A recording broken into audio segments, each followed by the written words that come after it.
how I came to love my vagina. It's embarrassing because it's not politically correct. I mean, I know it should have happened in a bath with salt grains from the Dead Sea, Enya playing, me loving my woman self. I know the story. Vaginas are beautiful. Our self-hatred is only the internalized repression and hatred of the patriarchal culture. It isn't real. Pussies unite. I know all of it. Okay, if we'd grown up in a culture where we were taught fat thighs were beautiful, we'd all be pounding down milkshakes and Krispy Kremes, lying on our backs, spending our days thigh expanding. But we didn't grow up in that culture. I hated my thighs, and I hated my vagina even more. I thought it was incredibly ugly. I was one of those women who had looked at it, and from that moment on, wish I hadn't. It made me sick. I pitied anyone who had to go down there. In order to survive, I began to pretend there was something else between my legs. I imagined furniture. Cozy futons with light cotton comforters, little velvet settees, leopard rugs or pretty things, silk handkerchiefs, quilted pot holders, or place settings. I got so accustomed to this that I lost all memory of even having a vagina. Whenever a man was inside me, I pictured him inside a mink-lined muffler or a Chinese bowl. Then I met Bob. Bob was the most ordinary man I ever met. He was tall and thin and nondescript and wore khaki tan clothes. Bob did not like spicy foods or listen to Prince. He had no interest in sexy lingerie. In the summer, he spent time in the shade. He did not share his inner feelings. He did not have any problems or issues, and was not even an alcoholic.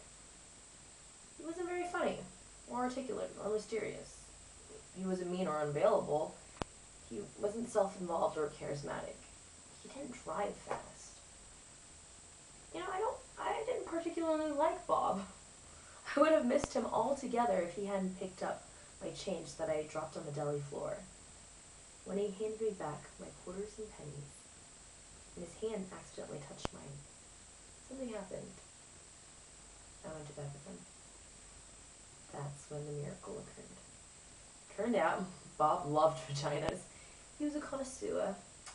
He loved the way they felt, the way they tasted, the way they smelled, but most importantly, he loved the way they looked. He had to look at them. The first time we had sex, he told me he had to see me. I'm right here, I said. No, you. He said, I have to see you. Turn on the light, I said, thinking he was a weirdo and freaking out in the dark. He turned on the light. Then he said, okay, I'm ready. Ready to see you. Right here. No, wait, I'm right here. Then he began to undress me. Well, what are you doing, Bob? I said. I need to see you. No. I said, just do it. I need to see what you look like, he said. But you've seen a red leather couch before.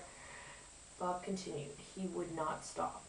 I wanted to throw up and die. This is awfully intimate, I said. Can't you just do it? No, he said. It's who you are. I need to look. I held my breath. He looked and looked. He got breathy and his face changed.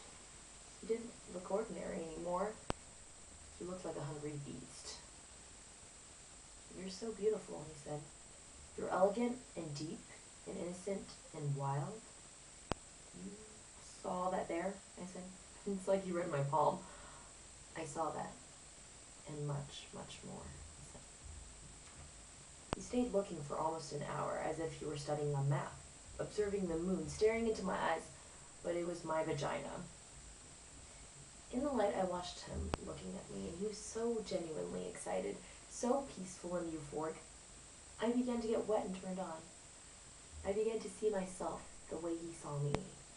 I began to feel beautiful and delicious, like a great painting or a waterfall. Bob wasn't afraid. He wasn't grossed out.